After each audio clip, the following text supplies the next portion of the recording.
When you buy a new mower, you're probably thinking you have quite a while before you're going to have to worry about any maintenance items. However, there's one important maintenance item that needs to be completed after you've mowed a couple times. We're going to talk about that today. That maintenance item is of course changing the oil after the break-in period. When engines are new and just breaking in, there can be tiny little pieces of metal inside the motor, and the way that we remove that is to just change the oil after a few hours of use. If you didn't read your owner's manual, or even if you did and you missed a little spot in there where it talks about changing your oil after the engine break-in period, then it's a good time now to check your manual and see what it recommends for your mower. For my particular mower, it recommends after 5 hours. Your mower might be a little bit different than mine, but for mine I have to tip it on its side, let all the oil come out that way, and then fill it back up. That's the process I'm going to be going through right now.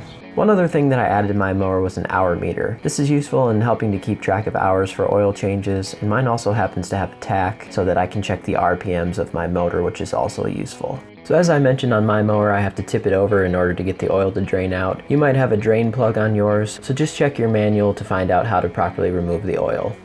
I like to place the large container under the dipstick, and then I remove this as carefully as possible and then just wait for all the oil to drain out.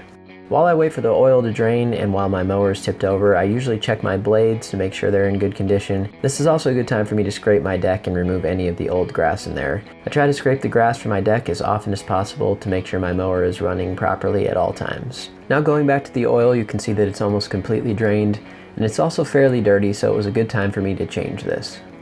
Now it's as easy as tipping the mower back over and adding some fresh oil. I use Briggs & Stratton SAE 30 oil for my mowers, which is what is recommended. Next thing I do is grab a funnel so that I can easily pour the oil back into the motor. And here's also a place where you'll want to check your owner's manual to find out how much oil you should be putting back in the motor. You don't want to underfill it or overfill it. This particular bottle that I'm using has a measurement window on the side so I can see how much I've added. Once I get close to the recommended amount, I stop and put the dipstick back in to check the oil level. And once we're right on the mark, we're good to go. So I hope you enjoyed this video on new lawnmower maintenance. Thank you very much for watching, and we'll see you next time.